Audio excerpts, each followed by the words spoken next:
Shalom semuanya. Shalom. Kemarin waktu saya mempersiapkan khotbah, Tuhan tidak bicara apa-apa, saudara.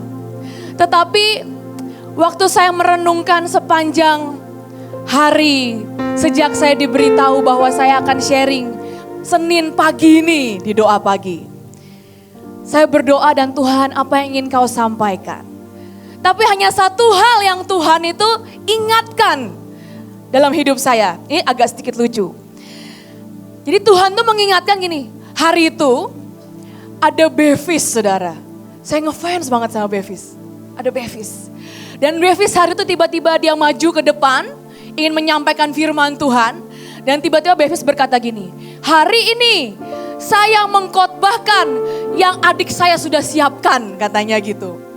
Tiba-tiba dia bilang, saya colong khotbah adik saya. Dan saya khotbahkan pagi hari ini. Tuhan siapa tahu lagi berbicaranya sama adik saya. Jadi saya colong khotbahnya, dia bilang. Saya tiba-tiba teringat tentang kisah itu. Saya sudah berdoa pagi, siang, malam, saudara. Sungguhan, kalau mau doa khotbah di sharing di depan ini tuh kan doanya sungguh-sungguh benar. Benar-benar sungguh-sungguh. Coba kalau nggak percaya. Dan tiba-tiba Tuhan cuma ingatkan tentang sebuah kisah. Hari itu Bevis pakai khotbahnya AL. Maka saya berdoa, Tuhan, khotbah siapa yang boleh saya colong Tuhan hari ini? Tolong berikan saya petunjuk. Berikan saya mimpi wajahnya seperti apa. Terus Tuhan bilang, ya suamimu ambil aja khotbahnya. Dia bilang gitu. Terima kasih, hari ini suami saya tidak di sini. Tapi saya sudah izin. Saya bilang gini, Pak, ada rema enggak yang boleh saya sampaikan pagi ini di doa pagi? Oh banyak, dia cerita. Dari situlah saya mempersiapkan pada pagi hari ini. Sedikit curang saudara, tetapi hari ini temanya adalah Tuhan itu curang. Kok bisa gitu ya? Tuhan itu curang, jangan mata penghakiman gitu loh. Jangan curiga gitu loh. Tuhan itu curang, kok bisa curang? Tuhan itu curang sama iblis, biar kita menang saudara. Tuhan itu curang sama keadaan, agar kita tuh diselamatkan. Menurut saya Tuhan itu, Tuhan yang curang. Demi kita menang, demi kita selamat, dia akan curang. Contohnya adalah apa?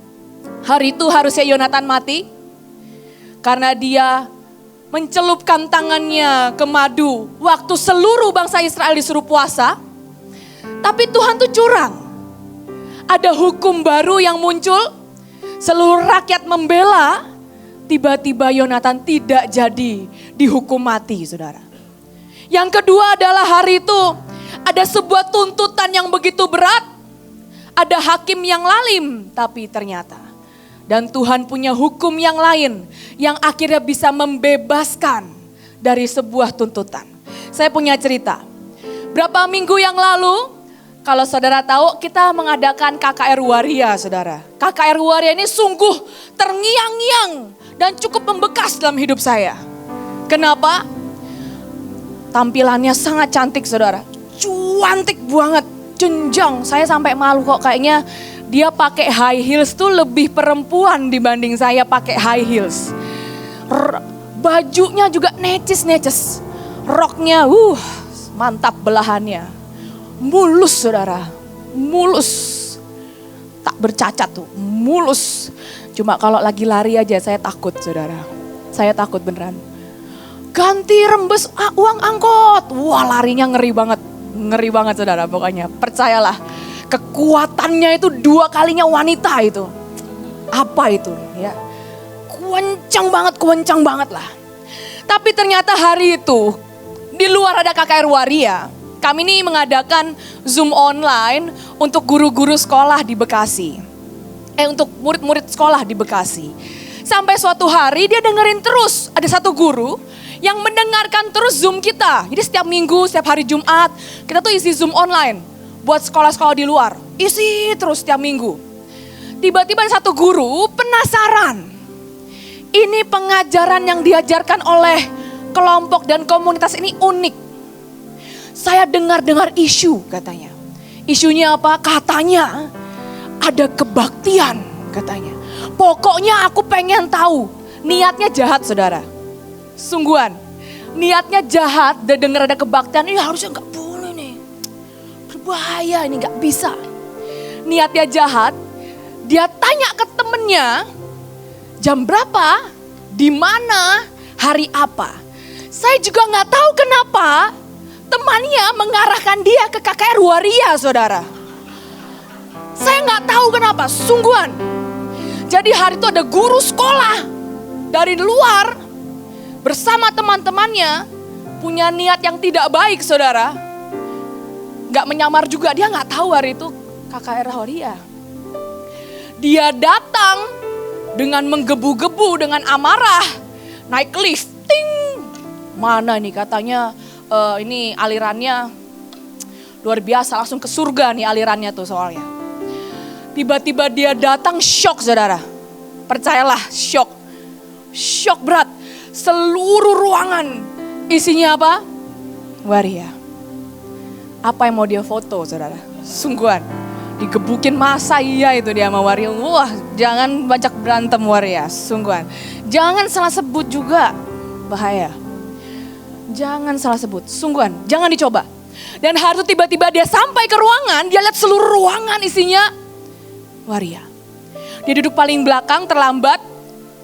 Dia shock, udah shock dengan halo, semuanya kan gitu kan ya. Halo sih, semuanya manggil.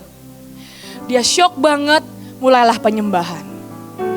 Waktu penyembahan, belum penyembahan, pujian. Jadi lagi praise, bukan belum penyembahannya, praise. Aku lupa lagunya apa, ada yang agak dangdut-dangdut lah hari itu. Aku lupa lagunya apa. Daud menari kalau gak salah, saya lupa. Joget kan semua saudara, itu di depan namanya belakang auto joget. Semua kericikan, keluar. Saya harus lihat, makanya kalau lagi KKR harus keliling saudara. Seru, lucu-lucu. Ada yang naik satu kakinya ke atas kursi. Gitu dia nari lah. Tapi memuji Tuhan. Pada porsinya, seksi enggak? Ya rodok sih, tapi kan seberang ya. Aman lah. Tidak akan menggugah-gugah yang tidak harus digugah lah. Aman lah. Dia naik, asik rambutnya diputer-puter. Itu beneran, harus keliling. Itu lucu banget bener. Seru bener, mereka memuji Tuhan menurut aku lebih Daud ya. Sama dalamnya kelihatan lah, sungguh-sungguh bener ini. Maaf saudara, karena belahannya kan sampai sini ya. Kalau dia naikin kakinya ke kursi ya, apa yang terjadi gitu saudara. Bisa dibayangkan sendiri. Guru ini makin shock, udah shock salah KKR saudara.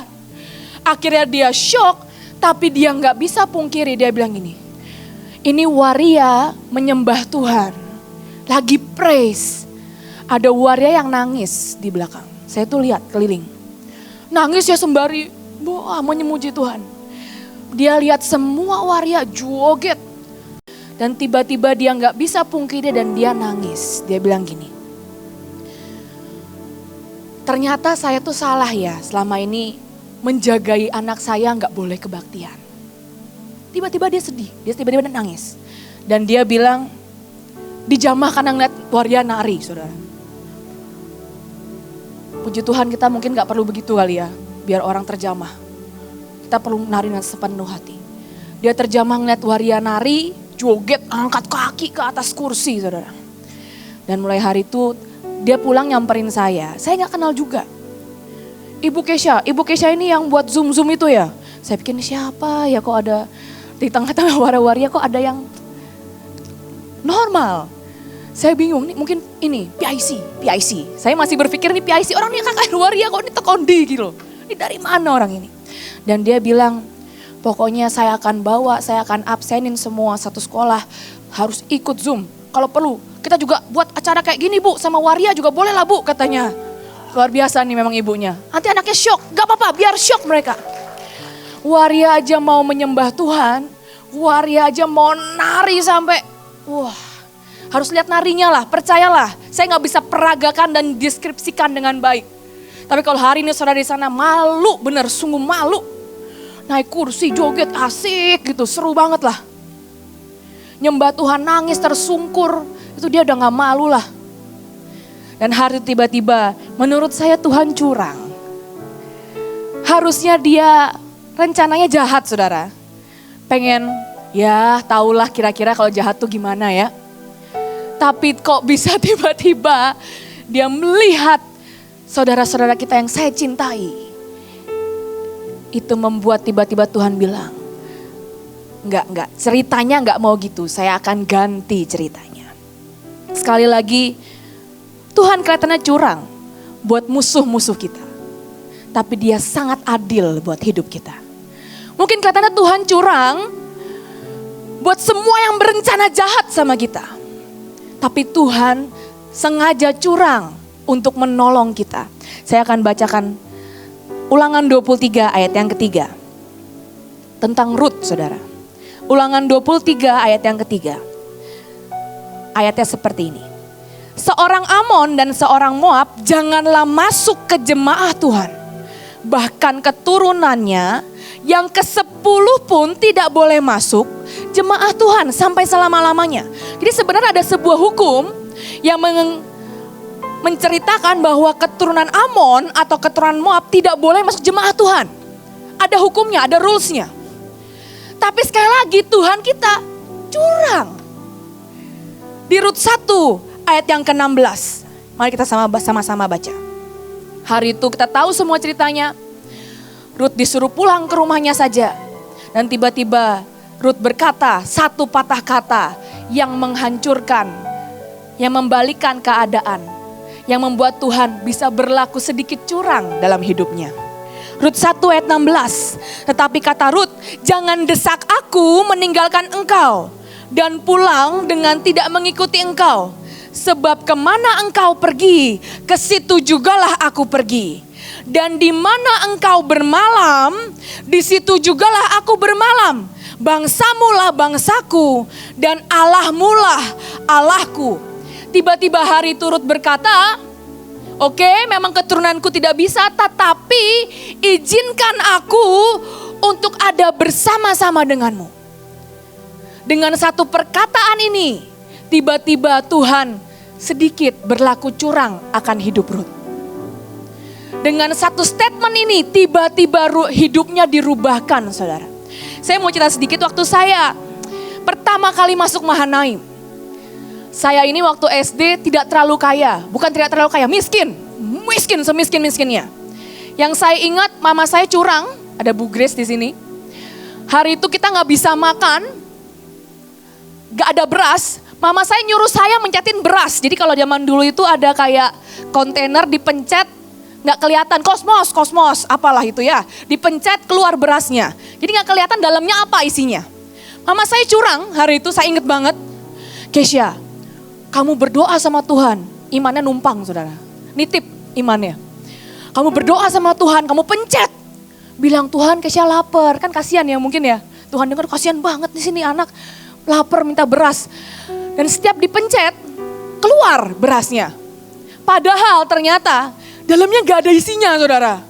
Curang emang mama saya ini. Luar biasa. Numpang. Harusnya isinya beras itu gak mungkin bisa keluar sebulan tuh gak mungkin. Tapi saya ingat banget sama saya bilang ini. Pencet tuh loh guys, pencet. Jadi saya pernah mengalami sampai miskin banget gak bisa makan beras. Hal kedua yang saya masih ingat adalah waktu saya kecil, saya tuh harus jualan mohyang. Saya nggak tahu tuh apa nama bahasa Indonesianya apa mohyang. Mohyang lah pokoknya. Harus naik sepeda sama papa saya. Di depan sepedanya itu ada kayak keranjang buat kita duduk gitulah ya. Saya bawa mohyangnya itu, saya akan teriak-teriak mohyang keliling gang. Om, tante beli mohyang, itu saya keliling. Itu buat makan. Yang saya ingat hari itu sangatlah miskin. Akhirnya sampailah kita pindah mau ke Mahanaim. Karena saya sekolah di sini, papa mama saya akhirnya memutuskan full time ceritanya di Mahanaim. Dijualah rumah kita untuk pindah ke sini.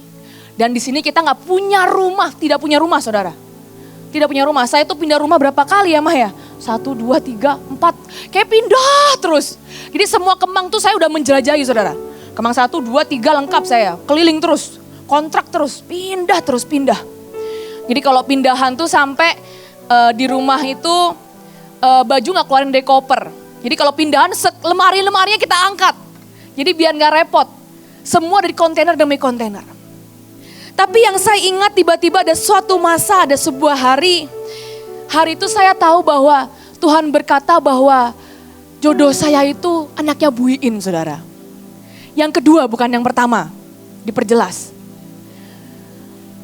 Hari itu saya masuk Mahanaim, saya ingat banget tiba-tiba ada pesan Tuhan bahwa dia jodohku. Kalau anak muda itu kan dia jodoh, yes dia jodohku kan. Aji mumpung kan ya. Saya diem aja lah, malu lah masa saya bilang ke dia, kamu jodohku ayo kita pacaran kan. Harga diri taruh di mana, bener gak sih? Tapi hari itu saya ingat tiba-tiba ada pesan Tuhan seperti itu. Walaupun ada sebuah pesan Tuhan, tetapi kenyataannya tidak seperti itu saudara. Ini belum ada yang tahu nih beberapa. Hari itu kekasih saya punya pacar yang lain. Keadaan saya rumah masih ngontrak saudara, beneran. Masih ngontrak, saya tuh sering dimarahin mama saya kalau nyalain air kelamaan. Bayarnya mahal gitu. Matiin lampu, pokoknya semua harus matiin lampu. Air harus irit seirit-iritnya. Percayalah mama saya irit. Mantap Bu Grace. I love you mama. Terima kasih mengejarkan saya irit. Terima kasih mama. Tapi hari itu saya ingat. Saya datang ke sini dengan menjual semuanya. Keluarga saya menjual semuanya. Dengan datang kemari tidak punya rumah. Kondisi miskin enggak? Ya enggak miskin banget, mepet lah. Yang saya ingat kalau saya nambah lauk tuh dimarahin mama. Nah, berarti kan kurang ya, bener gak sih? Kode-kodenya kan gitu kira-kira. Tapi hari itu saya ingat Tuhan berkata bahwa jodohmu tuh loh. Si pangeran tampan itu. Yang udah punya pacar tapi masalahnya. Saya melewati sekian tahun, saya melewati sekian bulan. Dengan saya berkata Tuhan, kalau benar dia jodohku, kan misalnya kalau perempuan-perempuan gitu, kalau benar dia jodohku, tolong bukakan jalan. Gak kebuka jalannya, gak ada jalannya. Semakin dia gak suka saya tuh kurus banget, galak. Dibilang jerapah, saudara banget cantik gini ya, jerapah masa ya. Mumpung gak ada suami ya soalnya. Katanya lehernya kepanjangan, kok leher kepanjangan tuh gimana ya? Kupingnya kegedean. Tapi emang kuping saya lebih besar sih dari rata-rata orang, saya juga gak tahu kenapa. Dia bilang, aneh lah kamu. Saya inget sih, tapi zaman dulu tuh saya kalau pakai baju pink, atasnya pink, bawahnya pink, ngeri lah, kayak sosis katanya. Beneran, ngeri. Jadi saya juga mengerti, saya lihat foto-foto saya zaman dulu, iya ya, ngeri ya foto saya. Baju kok atas pink, bawah pink ini kayak sosis. Sampai anak-anak tuh, anak-anak penari yang kecil-kecil dulu ya, sosis gitu. Saya juga sedih banget sosis. Puji Tuhan, Kau kirimkan orang-orang yang mengajari saya berpakaian Tuhan. Terima kasih Tuhan. Kalau enggak kayak di sosis saya hari ini. Tapi hari itu saya lewati banyak hal. Sampai satu kasus, mama saya sempat di penjara saudara. Sempat di penjara, sebelum mau menikah itu saya ingat banget. Sempat di penjara. Tapi saya bersyukur mama saya sangat kuat. Saya tuh ketemu sama mama saya jenguk lah ceritanya. Saya jenguk mama saya pikir mama saya akan nangis-nangis dan peluk saya.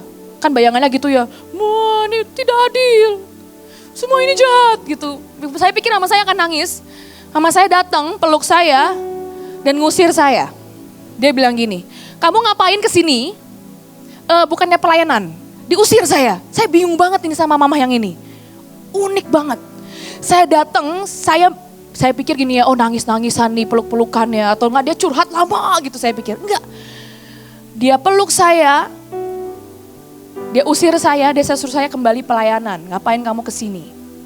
Yang kedua adalah, ya udah karena terlanjur kesini, saya kenalkan teman-teman saya. Dia bilang, teman-teman mama? Yes. Ada tukang pijatnya dia di penjara, luar biasa memang. Saya gak ngerti dia ngapain. Ada temennya, ini manicure pedicure. Saya juga gak ngerti gimana cara dia melobi orang agar mau memijat dia, memanicure pedicure dia, kerimbat saudara. Sungguhan, semua manggil dia mami. Wah, mami. Kalau di penjara tuh dikatakannya 3 diva. Wah, luar biasa lah. Saya bangga sedikit, tapi kok ya di penjara gitu ya, mau gimana ya. Tapi bangga sedikit. Dan saya ingat banget sama saya bilang gini, kalau kamu marah, ini tuh Tuhan tuh udah mau kasih janjinya loh ke kamu udah mau nikah. Bukankah itu yang kamu tunggu sekian tahun? Kalau kamu kecewa, terus apa yang berubah? Dia bilang gitu. Saya ingat banget apa saya sedikit melankolis, saudara, nangis. Dia sedih di rumah. Ada orang-orang datengin dia, ada orang-orang chat saya, saudara, emang kurang ajar nih. Memang pembisik itu akan selalu datang di waktu yang tepat, emang kurang ajar. Pembisik datang dan chat saya bilang gini, Keisha, are you okay? Oke, ndasmu. Ini hawanya bukan menolong ini, mau nyinyir nih orang. Keisha, kamu oke? Gimana mama? Oke, ku gituin. Keisha, gimana kamu keadaan? Apakah kamu oke? Katanya. Apakah kamu nggak apa-apa? Kamu nggak sakit hati? Enggak, kamu kali yang sakit hati, makanya kamu nggak di sini. Itu chat bisa rame, berenam, berlima tuh bersamaan chat saya. Saya juga bingung kenapa nih janjian nih pasti nih. Yang udah tidak di sinilah, tidak bersama dengan kita. Dan saya marah dan saya bilang gini, kamu diem aja ya. Aku oke dan saya dalam kondisi terbaik dalam hidup saya. Papa saya juga di chat begitu ternyata, dasar ini, musik ini memang luar biasa. Dan papa saya sempat sedih dan saya bilang sama papa, kalau papa sedih, papa nangis, isi cawan kita bocor, gue bilang gitu. Gak ada ucapan syukurnya. Kalau papa marah, ini cawan kita bocor, makin bolongnya gede. Toh kamu marah, toh kamu iri, gak merubah apapun. Lebih baik kita naikkan sesuatu yang harum di hadapan Tuhan. Tapi sekali lagi saudara, yang miskin ini, saya tuh penakut, yang penakut ini, Tuhan curangi hidupnya. Mungkin kelihatannya lewat penolakan, suami saya gak mau sama saya. Kayak sosis, kayak jerapah katanya. Teman-teman saya dulu saya nggak punya teman, jadi teman saya cuma Randy ya, Ren. Cuma berdua kita ya, sama-sama aneh soalnya Ren dulu kita. Puji Tuhan Ren, cuma kita berdua temennya, nggak ada teman saya, nggak punya teman sama Cinike, udah bertiga saya temenannya. Yang lain yang kecil aneh, Keisha kalau jalan terbang, Keisha kayak jerapah, pokoknya nggak ada yang suka sama saya. Nggak tahu kenapa iri kali ya, karena saya cantik. Orang Alkitab aja bilang saya cantik kok.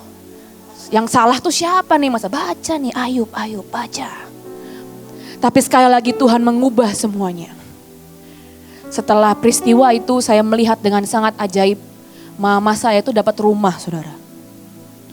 Gede saudara, Kemang 3. Itu yang bayarin siapa? Gak tahu ya mah. Tuhan memberikan berkatnya ya mah. Dari Buin? Enggak, bukan. Pasti nih karena diangkat mantu, dibeliin rumah? Enggak. Kagak, bukan begitu konsepnya, bukan. Tiba-tiba yang saya bingung tuh gini, setiap kali kita ada mau nabur-nabur, kan panggilan raja nabur-nabur ya sering banget ya. Mama saya tuh transfer pertama, gede nominalnya. Mama tuh punya duit, aku bilang gitu. Bukannya dulu kita kayak susah ya mah. Nabur 500.000 aja kayak mau nangis. Ini kok naburnya kegedean, ini gak salah kirim nih nolnya. Enggak, mau kurang berapa. Sekarang gaya banget dia, saya juga bingung kenapa. Bingung saya bener. Tapi sekali lagi Tuhan mencurangi hidup kita demi kebaikan kita.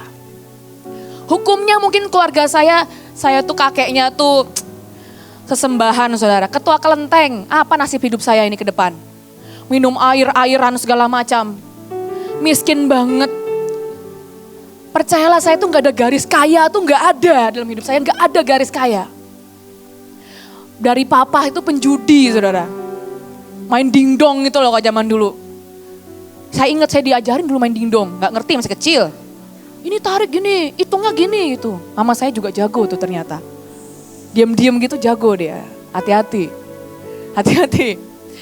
Itu udah bertobat semuanya.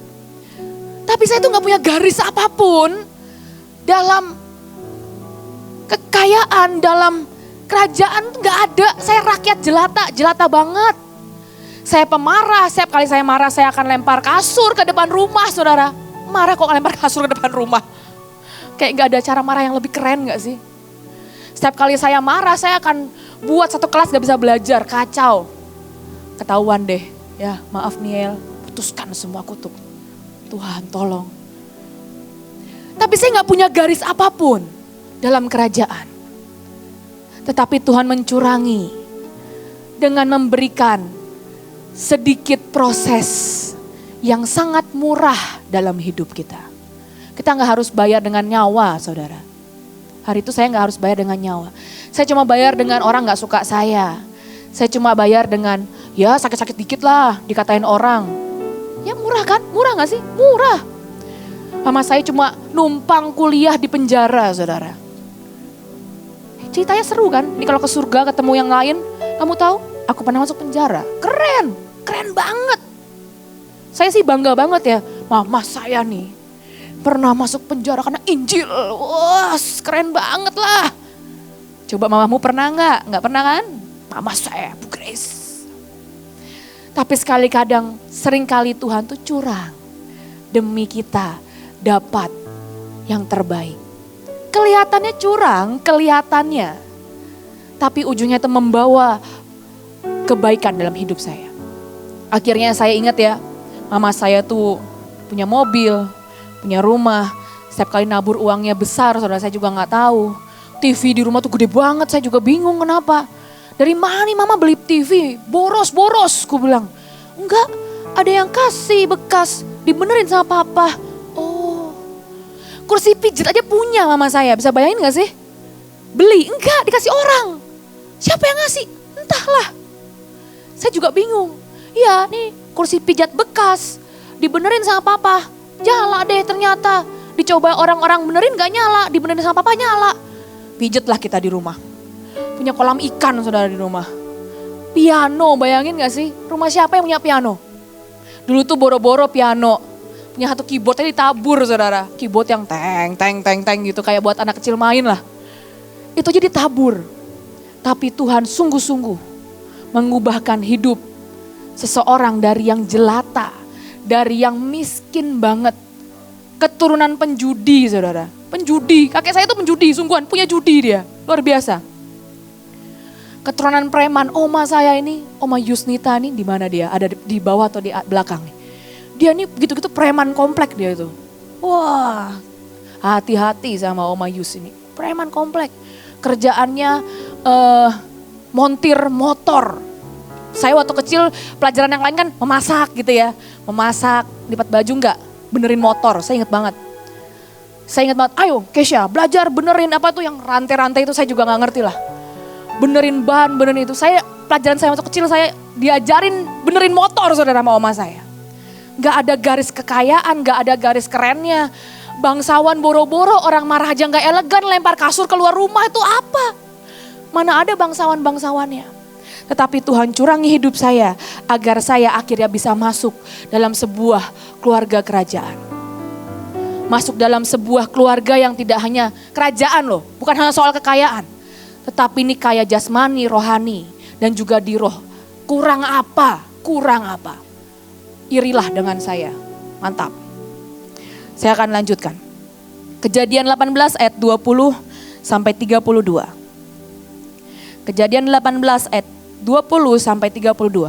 Sesudah itu berfirmanlah Tuhan, sesungguhnya banyak keluh kesah orang tentang Sodom dan Gomora dan sesungguhnya sangat beratlah dosanya. Hari itu Tuhan berencana untuk menghancurkan Sodom dan Gomora.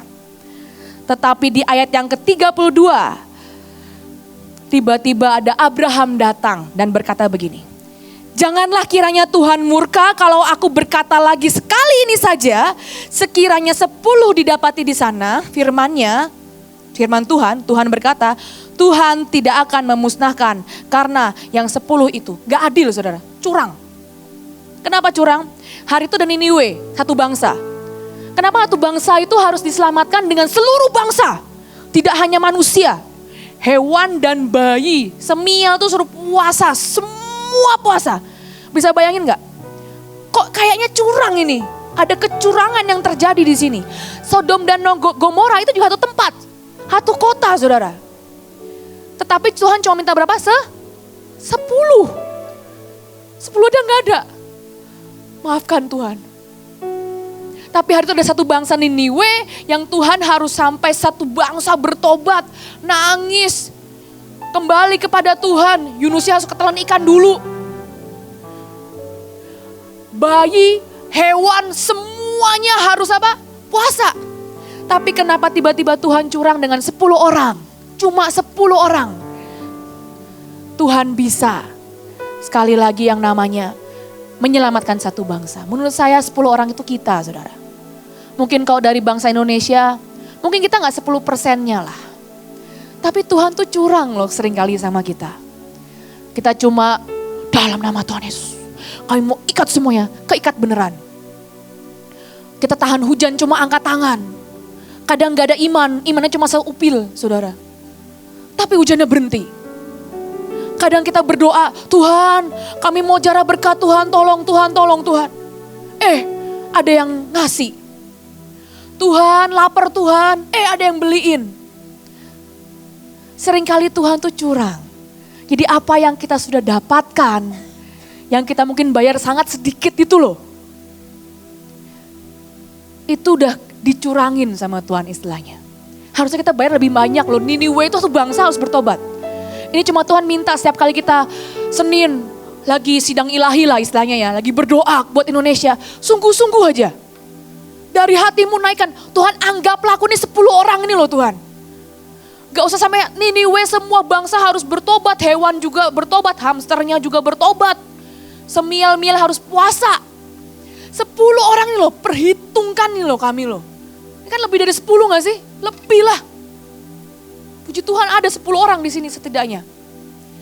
Dan seringkali Tuhan curang untuk memenangkan kita. Karena menurut saya kekristenan bukan tentang hukuman, saudara. Bukan tentang hukuman, tetapi tentang hubungan kita dengan Tuhan. Bukan tentang surga dan neraka, tetapi tentang cinta kita dengan Bapa kita. Buat saya dia datang jadi Bapa. Kalau kita berdosa dia terima kita kembali. Kalau kita lagi kena tuntutan dia datang jadi hakim. Loh ini curang banget ini, kalau main game ini curang banget. Semua kartu punya istilahnya. Semua kartu sakti punya. Kita butuh otoritas datang sebagai raja. Kita kurang kasih datang sebagai mempelai. Sebagai kekasih.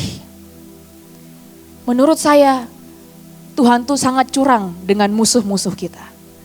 Tuhan tuh sangat curang dengan iblis. Tetapi itu semua demi menyelamatkan kita dan demi mengangkat kita di hadapan Tuhan. Terima kasih.